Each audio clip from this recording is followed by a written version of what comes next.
Joining us now is a market entry advisor and business research consultant, Ndudi Osakwe. He joins us from Netanya, which is 30 kilometers north of Tel Aviv in Israel. Mr. Osakwe, thank you for joining us on the program. Hi, good evening. It's a pleasure being here. What has the situation been like over the past 24 hours? Well, the situation has been very dicey here. People are apprehensive and are scared a little bit.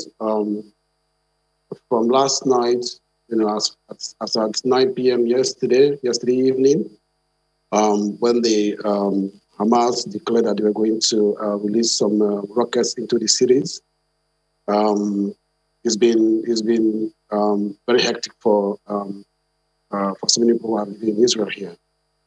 We had to dash into shelters. Every Israeli home has a protected shelter. And when the siren came on, we had to dash into the safe homes, safe shelters we have in the various apartments.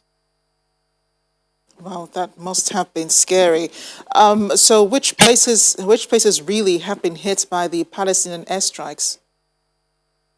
Well, most of the airstrike actually hit areas close to the southern part of Israel, which is near Ashkelon and the areas close to Gaza.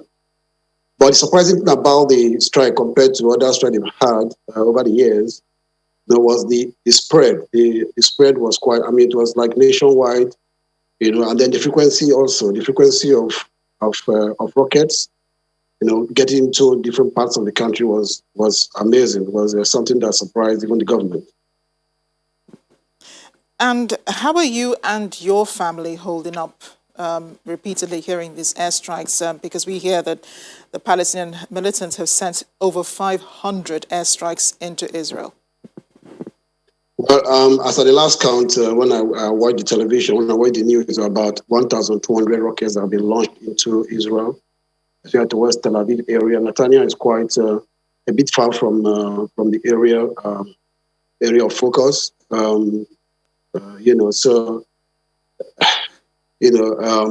Yesterday again. I mean, after the first round, at about 2 a.m. That's early this morning. There were other rounds of attack and rocket attack.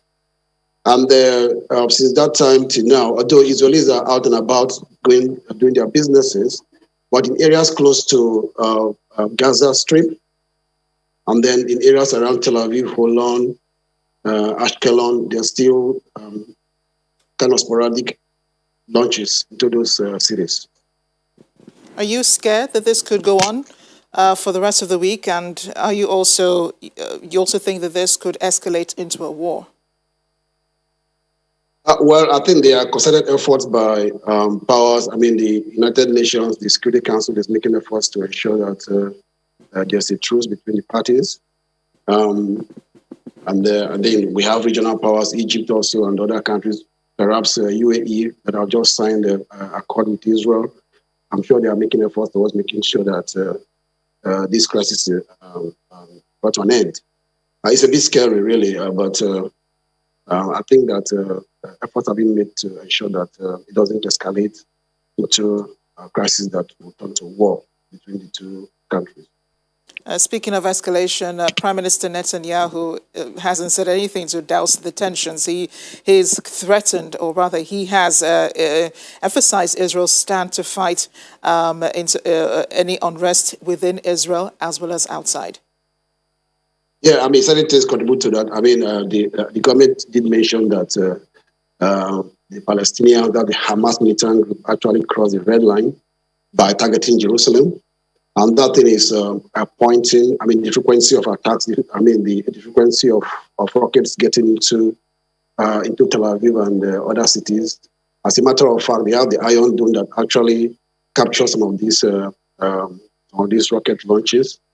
But, the frequency which they were being launched, came as a surprise. And, it's very disturbing to the Israeli authority.